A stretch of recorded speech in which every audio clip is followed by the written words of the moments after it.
Jeff is somebody who likes nature, likes likes people, but don't get that wrong. Likes people, but also doesn't take lightly to people who overdo it and cross boundaries. Younger Jeff grew up an only child. Wanted so badly to have a sibling, but didn't have one. Younger Jeff grew up going for holidays with cousins, would leave mom and go with the cousins because I missed having siblings. But I think also growing up an only child, I grew up a certain way. I grew up not fighting for stuff because I wasn't sharing it with anyone since I was an only child. And I did love fun, but I was also a very, very picky and overly careful child. Overly neat, almost to the extent of having, like I would say, like someone who has OCD. But some of that is stuff that I don't remember myself, but people tell me how extremely organized and neat I was as a child. And some of my cousins used to say they would deliberately go to my wardrobe and scatter my clothes that had arranged in a color code.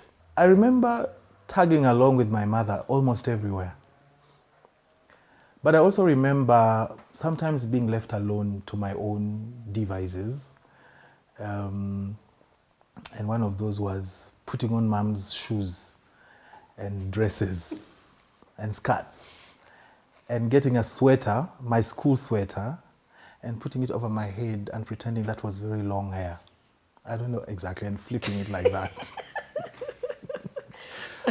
I also remember playing a lot of games with neighbors' children. One of those games was cooking, playing mommy and daddy. And I also remember playing dodgeball, which we call kwepena here, and I was a star. People would fight for me to be on their team because I was always very good at bringing in the points. There's one thing I would like to say about my cleanliness and my OCD as a child. Those days we used to iron, and this is the 80s, the early 80s I'm talking about here, when I was in primary school. We used to use something called starch to iron our khaki shorts in primary school, whereby the khaki short would be so stiff because you've used starch to iron it. You don't want it to get wrinkled, because we used to get prizes for the smartest and cleanest pupil or learner in school. And another thing that I used to do that was ridiculous was put on a lot of Vaseline on my skin, that I would shine like an iron roof. And I remember this one time when the headmaster put me on a chair in front of assembly in the morning and announced to the whole school how that is how they should look, always clean and neat. I have never let go of body lotion. Many boys and many men don't put on body lotion or put on Vaseline or anything. I can never go anywhere without putting something on my skin. It's just part of me. And sometimes my very manly or masculine friends wonder why I put on lots of body lotion on my body like a woman. That's what they say. But that's me. I've always been that. Yeah, and I was very tiny and scruffy. I looked very small for my age. That helped a lot because as I grew older, people would not guess my age. They would think I'm younger than I am. So that helped me a lot. But yeah, and also I did a lot of traveling as a child. And I want to say that helped me get a lot of exposure, positive exposure. Because my parents were always up and down, especially my mother. So I had part of my childhood in Kenya. I actually had most of my primary school education in Kenya, which sometimes makes people wonder how I speak Kiswahili, but I think that's the foundation, because we used to learn Kiswahili as a subject in school. So it opened up my horizons, my mind, and also as I got into my adolescent times. I also got exposed with the local culture back here in Uganda because by then I had come back. So I have a very, very geographically rich childhood, let me say. And I can survive anywhere because during my childhood, we pretty much lived anywhere and everywhere and in all sorts of conditions. We lived in big cities, but we also lived in rural towns because my mother was a medical worker, so sometimes she would be posted to hospitals that are in the rurals. But I also lived in my own village, which is in West Nile, so I can pretty much survive anywhere.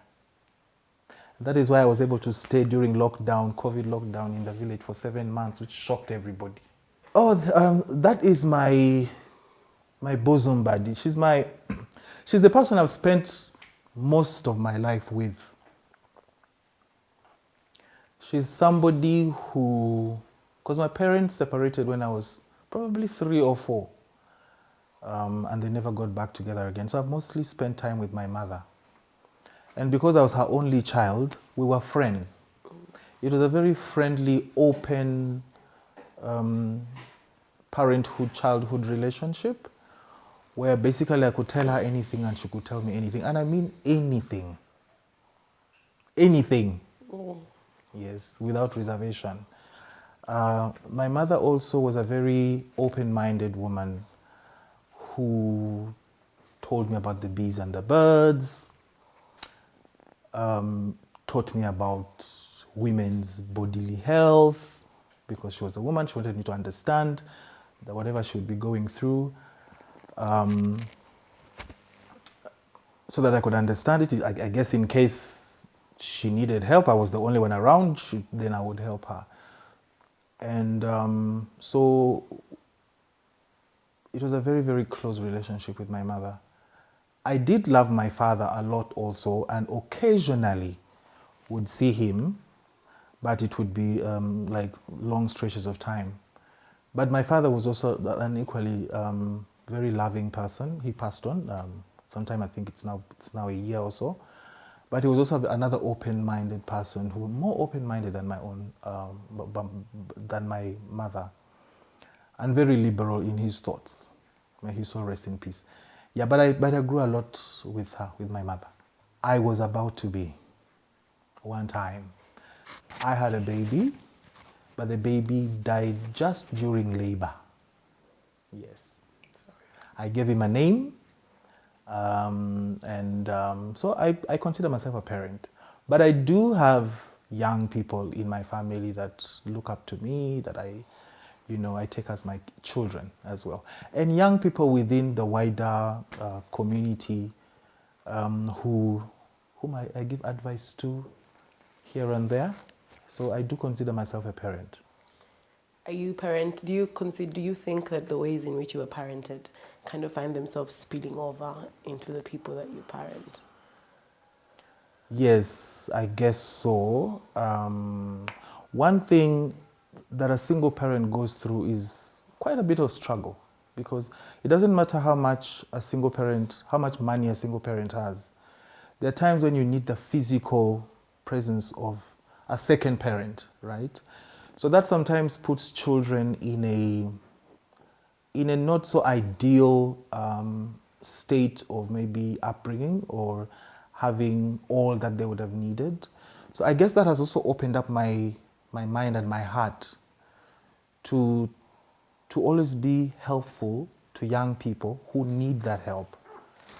And this help has to be necessary help, because I went through it. I know what it means to lack sometimes. I know what it means to have nowhere to live sometimes, especially when my mother would be between jobs or between places. I know what it means to live with relatives. I know what it means to live with friends. So I guess that has spilled over into me not minding, not particularly pursuing to do it, but if there is someone who needs a home, I take them in if I can. If there's someone who needs to be helped from a distance, I help them where I can. But I also thank the heavens. I tend to say Nkulunkulu, which is Zulu for the higher and the almighty one, who has no definite definition, because to me, the person is universal. I don't know whether they are he or she or it or whatever, but that Nkulunkulu gave me I don't know whether to call it discernment, but knowing how to be careful in life, but at the same time having fun in life, but just having the sense to say, I need to be careful here. The typical Jeff day, it depends on whether it's a weekend or a weekday. On a weekday, the typical day is wake up, struggle waking up. All of us. And then struggle taking a bath. And the part I hate most is dressing up, because then I have to iron and so on. But typical day, I wake up, prepare, go to work. And I like to end my days at 5 and go straight home. Yeah, a number of years ago, it would be go out, go see friends, just move around the city with no agenda. But these days, go straight home, take a shower, have a cup of tea with some groundnuts or something, and sit and watch TV. I like taking walks, nature walks. I like going to where there's a large water body, because water gives me peace when I go there. I used to like playing volleyball, but I've not done that in years. I know that as a child, I wanted to grow up and have a nice house. It didn't matter whether it was rented or my own, but it must be a nice house with everything that I like inside. I also like things. I wanted to have a stable income. I wanted to home keep. I don't know why I've always loved home keeping. I wanted to have my own little place, keep it neat and beautiful with nice decor, with my little nice kitchen, keep it neat, cook the things I love to cook. I always admired that kind of living. But I think most of all, I wanted to have a stable source of income that could help me live that kind of life. I never desired big fancy things like cars and holidays in Dubai and things like that. I just wanted to have a little nice home where I would enjoy my time. Strange. I became a teacher by accident, not that I planned it, but I came to realize later as I was training to become a teacher, and also during the times when I taught, that I actually probably chose the right profession. So I think at a certain point in time, somebody convinced me that being a lawyer was something good. So I worked towards that, but couldn't manage to get the grades that would take me to law school. So I ended up in teachers college. Did teachers college, and then after teachers college, went to university and did adult and community education, thinking I was going to be working in communities, which still required a speaking, skill, because you're going to communicate to the community, right? But I ended up again becoming a lecturer at university. Well, right now I work with an NGO where I still do a lot of communication work. So it's almost still like teaching, because I would do workshops and I speak at these workshops and so on. The journey was strangely due to something negative. Otherwise, I would probably still be in academia. So where I was, you would come in as an assistant lecturer or a teaching assistant, and then you'd climb up the ranks to become a senior lecturer, maybe get your PhD and become a professor or associate professor and things like that. And as I was entering the teaching job at university, I was given a lot of promises. That I was promised scholarships to do my master's degree so that I would keep going up the ranks of academia. But that didn't happen due to nepotism, because there was a way in which scholarships were being channeled to people that were related to either the head of department or the director or things like that, until my 2-year contracts expired. So I taught there for about 7-8 years. and then I just had to leave. But it couldn't have been the worst decision for me, because leaving opened me up to NGO work and community work, which is still very useful even in academia, because when you're in academia and you don't have community experience, you teach theory, but you do not know if that theory works out there in real life. So now I've gotten the real life experience of working out there within the community, and knowing that if I ever go back to academia, I'll have rich examples for my students of what works, what we teach at university, does it really work out there, you know, and so on. And I can give an example if you don't mind, right? So a few years later, after working in the community, I went back to my gender lecturer. She was my lecturer, but she also later became my colleague. So I told her, I said, do you know that the gender you taught us at school was really good? And the gender you teach is really good, but there's something missing. Gender is not a binary construct. Sex is not a binary construct. Are you aware of that?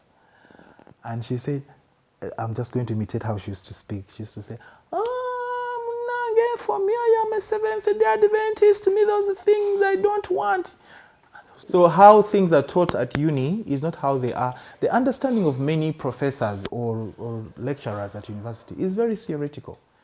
So coming out here to work in the community has given me a lot of that. And don't get me wrong. I really had to learn a lot also. I even had to learn certain acronyms. Right now I speak them, they just roll off my tongue. Someone can think I was born with that knowledge. I had to learn. I had to learn about community members and their differences, you know. I had to work around assumptions that I had as well. So, yeah.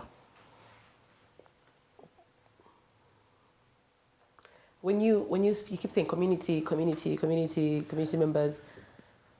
Your village, I want to know, what do you mean? I'm talking about the number of diverse Ugandans in all their category differences, you know, sexuality, gender identity, sex. Okay.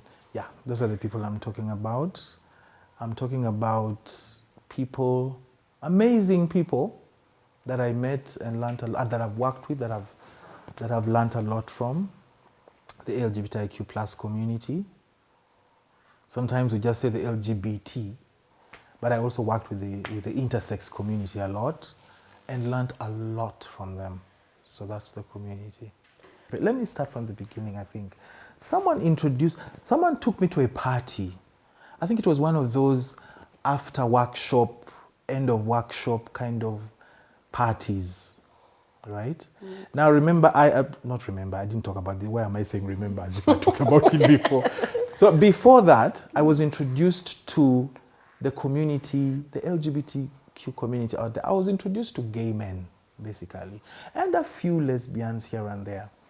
So there used to be social spaces where the LGBT community would meet, mostly gay men and men who have sex with men. It was called Mamma Mia. It's on Speak Road. I think I can safely speak about it now because it's no longer there, so nobody's going to say, let's go raid it. So it's okay. So I remember meeting, it's a weird journey. I remember we used not to have laptops. Those were the years when laptops were not common. Even cell phones were not all that common. If you had to type work, you'd have to type it on your office desktop computer, which was some huge box like this.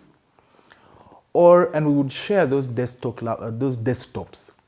Like 2 or 3 people would share an office and share one desktop. So at times your teaching colleagues would be busy on the only desktop available. So what we would do, we would go to the computer lab in the faculty, which was also always either filled with students or the computers were broken down or full of viruses. Because those are the days when we used to use the flashes, right? The floppy disk. Actually, floppy disks, not even flashes. Flashes came later. Or you would go and you'd fail to open the computer because you would open it, and every time you open it, only pornography comes on. Because the students would spend lots of time watching pornography in those We used to call them computer labs on campus. So the other alternative would be to go to town, specifically, and those were the days when there were internet cafes. They're now gone. I don't know if they're still there.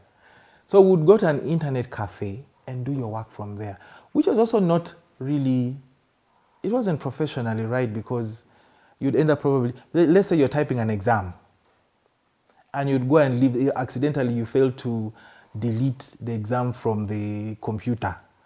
And then by some slim chance, one of your students uses the same computer in town and sees there, Makerere University Department of, and questions, and says, I found the picture, the questions, and they would cheat on the exams. But there's another interesting thing that used to happen in those cafes. There's one particular cafe that had four compartments. 2 were upstairs and 2 downstairs. Downstairs, you'd find serious people doing serious work on the computers. Upstairs, you'd find people who want to watch pornography.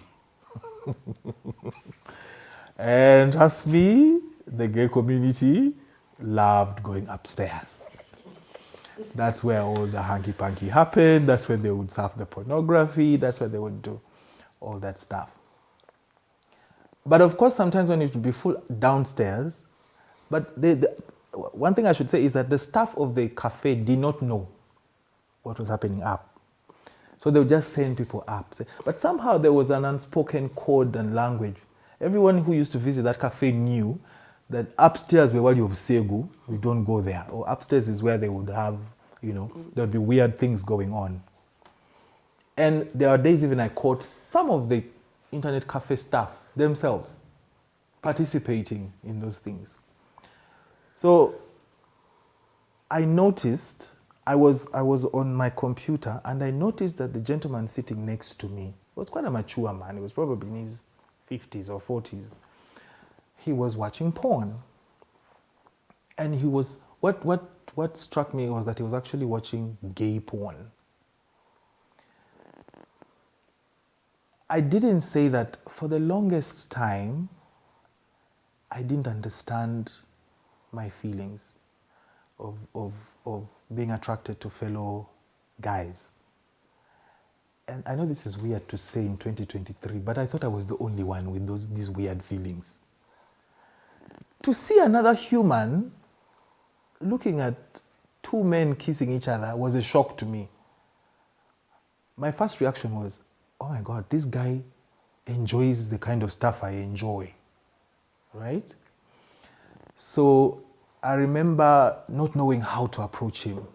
Not to approach him for something sexual. I just wanted to have a friend who feels like me. But I didn't know how to approach him. So what I did, I went to a gay site and put it on, hoping that he would also see, and that would communicate to him that, oh, I'm looking at the same stuff that you're looking at. And it worked. So the guy turned to me and said, hello, hello, hello. He was a very brave guy. So he said, I see what you're watching. It's like what I'm watching. Like, yeah. Then he asked me, he goes straight to the point. So do you like that stuff? And I'm like, yeah, I've always felt this way. So that's how it became. Then I told him, I said, I'm actually surprised. So you also like men? And he said, yes. And I said, well, you're the first person I've ever met who has openly admitted. And then he said, oh, we are many. Nga, we are many. We are many. Where? Oh, they're up there, Mama Mia. So he took me to Mama Mia one evening for a cup of tea. And I remember he said we should sit strategically facing the entrance so that he would point out to me who was who. So men kept walking in and he kept pointing at them. Okay, that one is community. Oh yeah, that one is community. Oh, that one is community. No, that one is not. Oh, this one is.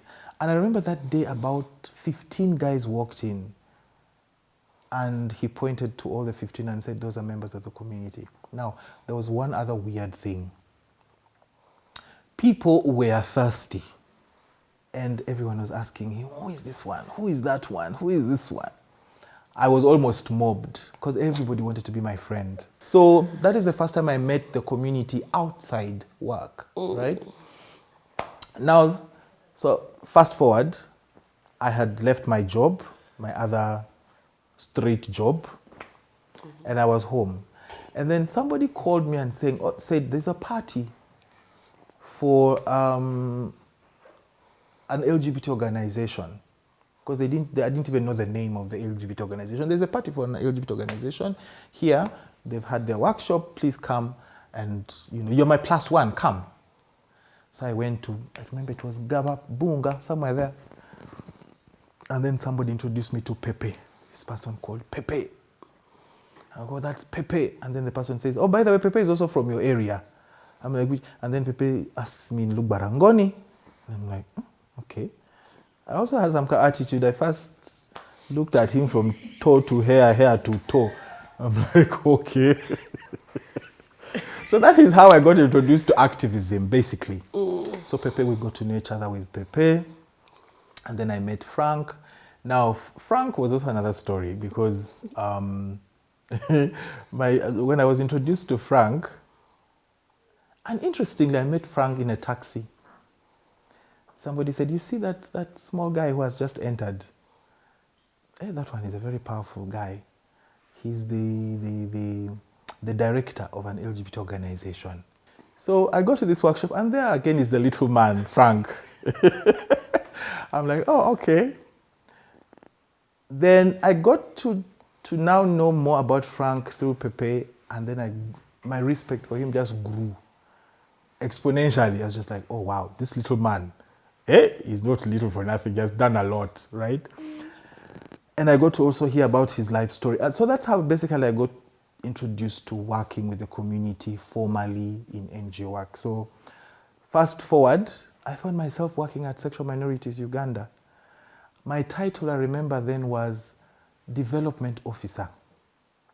And I remember writing one of the first big proposals that brought in some kamani akategelekeka. I think it was like something like $56,000. And I was very proud about that. That is how I got introduced to working with the community. And then from there, one thing led to another. I ended up working with several other projects out of SMAG. And SMAG is the one that recommended me to go work with the Civil Society Coalition.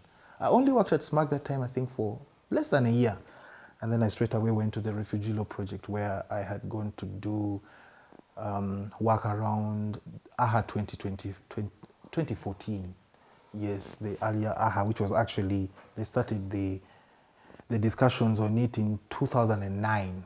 Yeah. Finding love is very hard for everybody. Straight, gay, trans. I think finding love is not an easy thing. Especially if you're a very picky person like me who wants a certain kind of person. But anyway. So growing up, I always knew I was different. But I didn't know it had a name. I didn't know it had a label. The closest label I remember being called was Sissy Boy, or Boy Sister, or something like that, in high school. So I grew up knowing I had an attraction to boys, but I also didn't have any confusion about my sex. I knew I was a boy. I didn't want to be a girl, but I knew I liked the kind of boy that I was, a boy who liked boys. And to show you that I'm very serious, I even remember the name of the first boy I had a crush on when I was in primary 3. He was called Abdul. Let me explain it in two forms. There is attraction, and then there's just normal attraction. Oh, I see someone and I like them. Or I like the way they look, or they're very handsome or something. But then there's also the sexual expression of that attraction. Or sometimes just the bare sex of it, right? So there were people that I would say I was attracted to because they were handsome or clean or dressed a certain way or spoke a certain way. But then there are people who I would just look at and I'll be like, I don't know about your village, but in my village, there are boys and men who still go and shower at the river. They have spots at the river. And trust me, those are some of the best places I like to go to. Because now, another thing I should say is that I am a voyeur. I like watching men, right? So there were those that I knew, I would see and I'm like, ooh, that guy just oozes sex. But then there's those that I would say, and I'm like, what a cute guy. He's so handsome. Or I wish I was like, in his chest or something like that. So there were those times when I knew that. So I grew up knowing. These things were saying, oh, someone recruited me, taught me. From where? Me, I was just traveling all over the place with my mother. Who had time to tell me anything about these things? Nobody. And there was even no same-sex stories on TV, for instance, those days. In fact, the stories we kept watching on TV or in movies were, heterosexual love. But they were still relevant, because you would look at the whole, the very muscular guy holding his girlfriend, and you'd be like, that's me he's holding. You would have those imaginations that, oh, he's so handsome, and so on. So I really knew. But somewhere along the line, people always ask me this, then why did you get married to a woman? Basically, I got married to a woman because I just wanted to have a family, not because I loved women in that way. I grew up. Now, there is something that happens in development, when people are growing up, there are stages of development, right? Even socially, we have stratified growing up into stages. Childhood, adolescence, you finish school. And I think they are mostly based on the expectations of society and your family. You'll go to school, you'll finish school, you'll graduate, you'll get a job, you'll get married, you'll have kids, that kind of arrangement. So it reached a point when I got into that kind of thinking that, okay, now I'm done with school, or I'm almost done with school.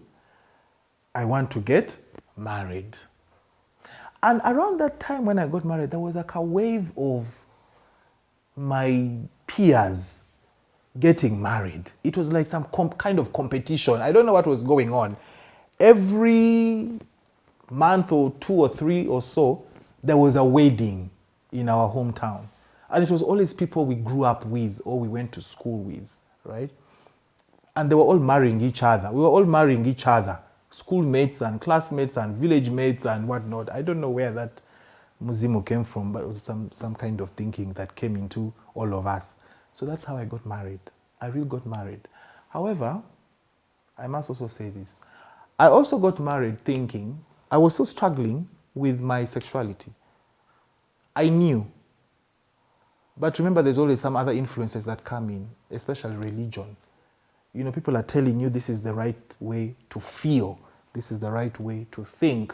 This is the right way to do it. So all that was also influencing my thinking. So I thought by getting married or by trying to get a girlfriend, and this is happening, I have never had a girlfriend. I am 25-6. I've never had a girlfriend my entire life. I have never had sex my entire life. 25-year-old virgin. Does virgin apply to men also? I don't know. Virgin man. Okay? But I'm getting married. It's going to be my first time to have sex with a woman, with my married wife. My wife is my first girlfriend. So I thought it was some kind of cure.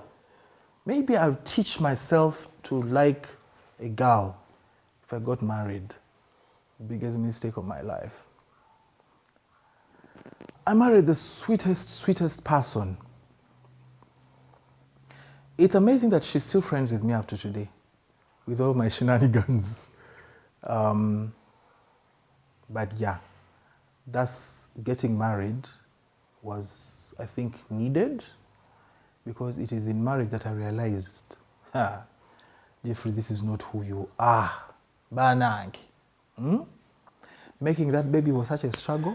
It was like an examination. When my baby died, this is what I said. I said, God, really, you know how I struggle making this baby. And you decide that this is the one you take away. Why? People think sex is You know, people have this assumption that sex is something which everybody should enjoy. There's even no questions around it. No, it's not.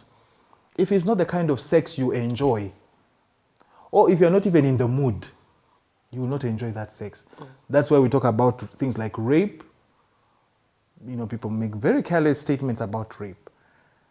But not everybody wants to have sex all the time, anytime, without consent, with consent. No. Even the type of sex also matters.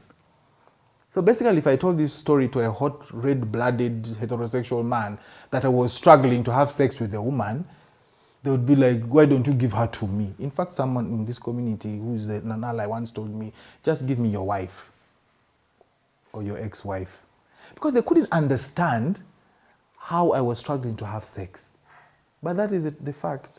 That is when I realized that, no, I am not heterosexual. Not by the longest shot. Yeah.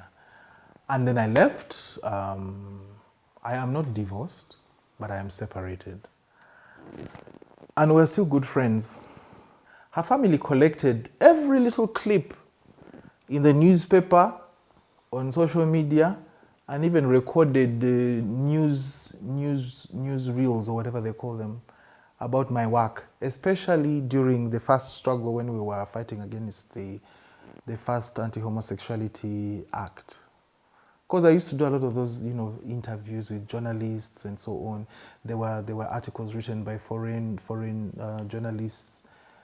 Her family collected all those things, and one time during a family meeting, I was told. So the conversation is not easy to have. I've come very close to having that conversation. Now, bring in another factor, my own mother. My mother is old now and frail, quite frail.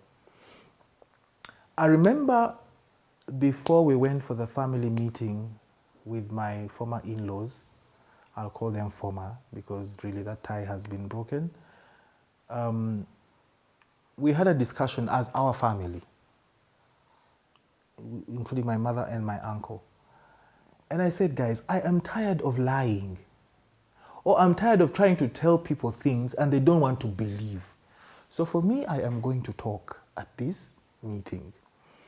And then I remember my uncle coming to me on the side and saying, if you say certain things in that meeting, your mom might just collapse. So you'd rather not say them. So I remember getting so angry when insults were being hurled at me and when they were saying, you're a homosexual recruiter, you're a homosexual supporter. Every day we know we have the evidence, the clips are there, even the newspaper articles are there. I came this close to literally talking, but I remember before I could open my mouth, when I looked to the side, I saw my uncle doing like this, shaking his head, do not say a word. And I remember looking down on the mat where my mother was sitting, and I could see her imploring eyes, don't embarrass me in public. So I covered it up by saying, guys, I do human rights work. And human rights cover everybody. Homosexuals, you heterosexuals, everybody. So I don't differentiate between who is a homosexual and who is a heterosexual when I'm doing human rights work. Even if a homosexual is imprisoned, they still have their rights. So that is how I've been going about it. It's not a conversation that has really happened, but at the center of it all, there is a quiet understanding between me and her that I think this just goes down to one thing now. We just need to have a child, and that's it. Yes. Sometimes she even says like, all I need is to have a child, and when I get this child, because she's also a busy person, she works, and she doesn't work within the country. So she says, once I give birth, I'll just hand over the child to mama, meaning my mom, and go on. Because I think she also feels that she owes my mother something. I don't know whether that's the right way for her to think about it. But I also desire a child. I really do. And if it can happen, it can. I hope it happens. But basically, that's how far the conversation is. My understanding is that there is no expectation beyond that. Because surely, which woman would want to stay in a distance relationship with her husband for 20 years? What kind of marriage is that? I don't think it would work out. Maybe it happens, I don't know. That's something that actually took long to heal. My ex-partner was not a very expressive person. She would bottle up a lot of her own feelings, but I could tell that she was going through a lot. For me personally, it was, I had to keep living. You know how you have to just suppress your feelings and keep living because you have things to do. There are things to do. So you're not going to just sit there and mourn and be sad all the time. Interestingly enough, I got married when I was still a university student. I was in my third year. In my second year when I got married, in my third year, my partner was pregnant. And 2 to 3 weeks to my final year exams, where I would then graduate, is when the baby died, right? So I literally had to go home, bury my son, go to the hospital, see the mother, because the mother, they had to do a C-section and remove the body from her, see her, and go back to Makerere and sit my exams, right? And graduate with a first class. Up to today, I don't know how that happened because my mind was very scattered by then. So I was busy, so I didn't process it very well. Immediately I came back, graduated. I was immediately called back to Makerere to teach. I had to continue working. Busy looking for a place to stay, a rental, you know, relocating my partner from where she used to be to come and join me in Kampala. I was busy. I didn't process all that. 5, 6, 7 years, probably 5 years passed, and I didn't shed a tear. Even at the funeral, I didn't shed a tear. Now, I go to, I think it was The Hague. I was in The Hague. I was in the Netherlands, but I was in The Hague. But then I had like a presentation to make at a university that was in another town. I forget the name of the town. And the people I was going with said the town is a bit of a distance, so we'll have to spend the night or two. So we went, spent the night, had the engagement at the university the following day. This is in the Netherlands. In the evening, went back to our room so that the following day we would go back to The Hague. So I was in my room, little, you know, cottage hotel in the middle of that town, watching television in my room. And there was a reality show about couples or parents who lose their babies at birth. And it was all very, you know, very in your face, you know.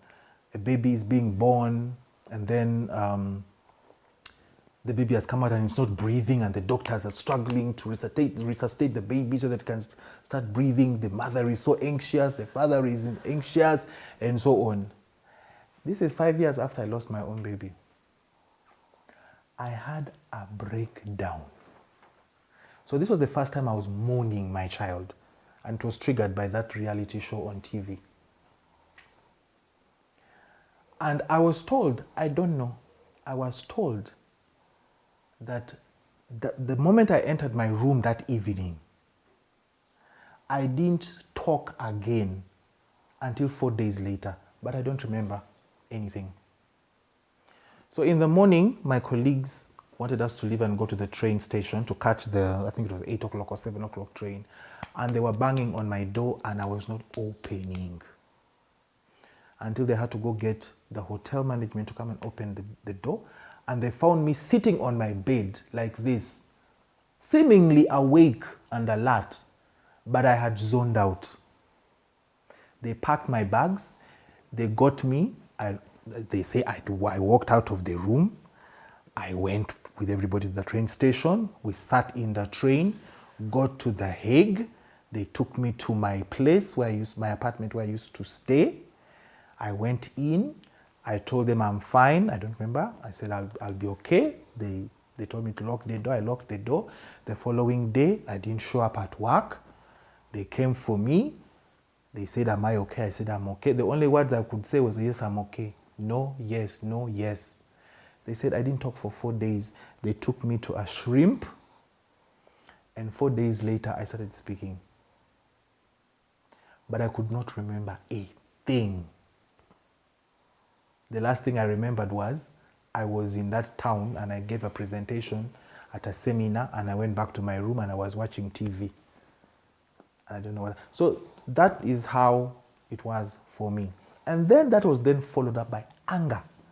I had this anger in me. I had anger towards God. I had anger towards my partner. I had anger towards my mother. Because I felt somehow that my baby died because I was at the university. I was not there during the labor. I felt everybody who was there was just careless.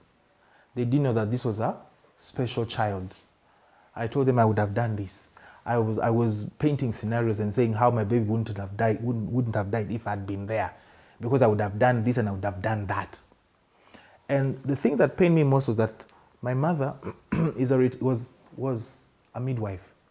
So I said, how can my baby die in the hands of a grandmother who is a midwife? How can my baby die in the hands of a doctor who was my schoolmate? Because the doctor was my schoolmate who was there. And they tried to explain to me what happened and that it's common, it can happen anytime. But I failed to understand, and I was angry for so many years. And every time I would receive any pressure about going back to my marriage and having children and having grandchildren, I would tell them, I tried to do all that, but none of you was supportive. So I'm done with that. I've moved on with my life. Then later on, it came down to, okay, do I still... And then there was this strong feeling of I don't want children now, which came much later. But I think I got over it slowly. Now I feel, okay, I could have a child, I think. Yes. But there was a lot of anger. Because for me, it was like, I am the one who struggles sleeping with the woman. I am the one who wants men. Now I managed to get this baby.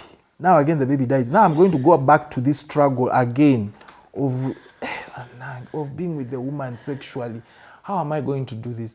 I remember the first time I heard about IVF. I was like, ooh, I think that one came for me. I want that thing.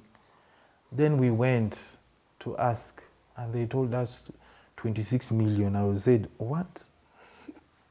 Okay, let's first pause this one. Maybe we go and collect the money. And they said, and there's no guarantee it works the first time. So you may end up spending 100 million. I'm like, with my 1 million salary, when am I going to gather this money? I think that was my grieving process. No, I think I wouldn't say it was all in vain. I think the allies we built then were for the time. Some of them have remained. So it wasn't all in vain. You know, people like Professor Sylvia Tamale are still very much allied to us. From wherever they are, they can do whatever they are. You know, she's one of our petitioners. But I think there is one aspect that we missed, which we should have considered: opposition monitoring, and then mitigating whatever we find in that monitoring. I think when we won the case in court, and also addressing the question of criminalization, you know, I think we didn't attack it head on. Remember, the first Anti-Homosexuality Act was removed not because of its content, but because of the way it was passed by, you know, no quorum in parliament and so on. So there are certain questions which needed to have been asked. Is this law a good law? Those questions were not answered by court, okay? Because we didn't have that they didn't pronounce themselves on that aspect. They just said, oh, the law was passed in a haphazard way, unconstitutional, blah. I don't remember whether they said something about its unconstitutionality, but it wasn't deep, if at all they said it. So And then we rested on our laurels. We were like, okay, everything is fine. We've won the case. And I remember thinking, it's done and dusted. My work here is done. I boarded a plane and went to South Africa to study. Okay. Thinking my work is done. But even our donors probably thought their work was done. Because I don't think after winning in court, we needed to have a coalition anymore. That's what we thought.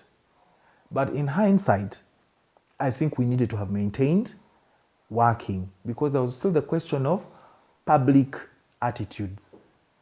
There was even still the question of decriminalization. Should we decriminalize? Should we not decriminalize? Should we take a case to court on decriminalization?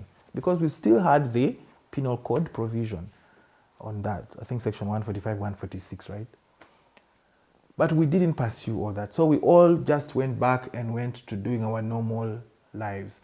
Every organization went to doing what they were doing, having those, training police and training and training health workers, and not really dealing with the very bigger problem of there is still opposition, especially in the religious context. So the 10 years, in my opinion, if you ask me, we should have strengthened our public support work. We should have strengthened our opposition monitoring. Because in these 10 years, the opposition built itself a lot. It used this time to really, gather itself up, get funding, do a lot of work, and then they came back with. But I must also say that probably what happened also happened. It had a lot of influence from Elisha's testimonies, false testimonies, right? The anger for me is how we in Uganda believe stories and ignore evidence. We believe Rugambo, they are recruiting, they are shooting movies, they're what? And I'm asking yourself, people are believing this stuff without even wanting to see, okay, where is the clip? Does it show? Does it have a times? Maybe somehow, can you find out where it was shot? Nothing, So that's the aspect I feel we missed, which I think this time, even if whatever happens after we're out of court, we should really work around opposition. There is a very strong movement that is against sexual liberation. May I call it sexual liberation? I don't even call it sex work, LGBT, what. Sexual liberation. There are even people out there who are not sex workers, who are not LGBT, members of the LGBT community, who want to be sexually liberated. They want to express themselves sexually. They want to be able to go to Chimansulu without fearing that they're going to be arrested by the police. They don't want an anti-pornography law. They want a child protection law that protects children from sex trafficking, from pornography, and so on. But once you're an adult, you should be allowed to do what you enjoy, not under duress.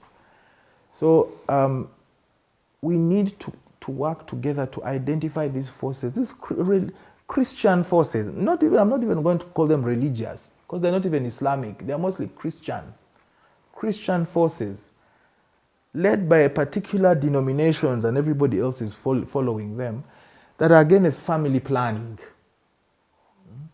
that are against abortion, even when a woman needs to do it, that are against people expressing bodily autonomy,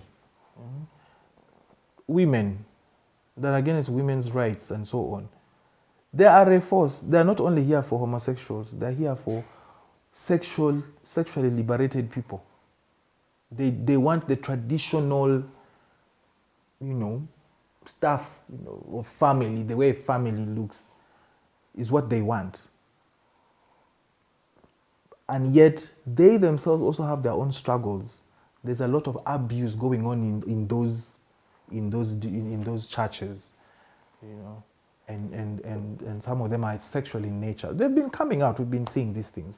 So I think we needed to have done work around that. This is the opportunity now. I'm glad this happened again, because now the missed opportunity we had of talking about the content of this law, we now have it.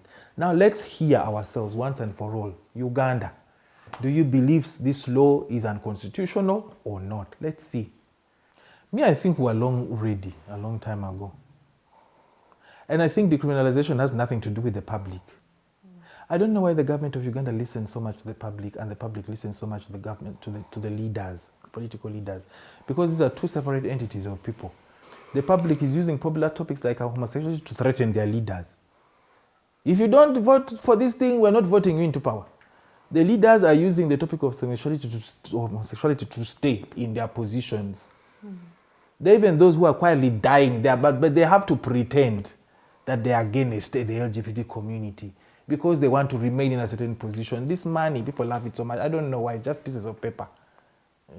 I'd want to be remembered as that person who sat behind on those desks and wrote those reports of yours, your reports, your proposals, your concepts. In other words, I would like to be remembered as the person who was the bureaucrat, the one who sat, not bureaucrat in a bureaucratic manner, but the one who drove the machinery from behind, the one who provided the expertise, the one who, yes, like someone is there saying, I'm also like that, to support our activists.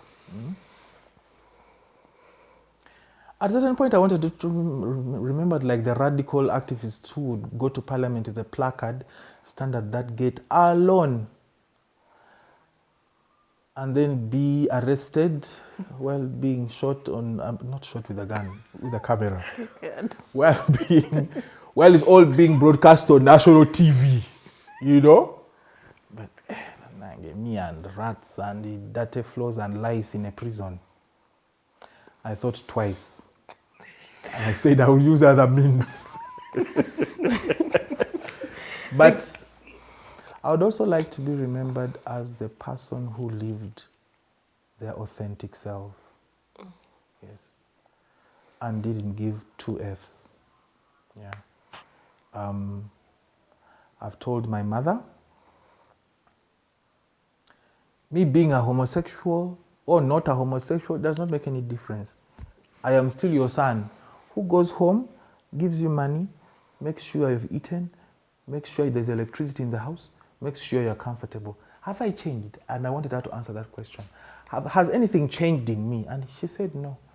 You're still the loving boy that you've always been. And I said, so what else do you want?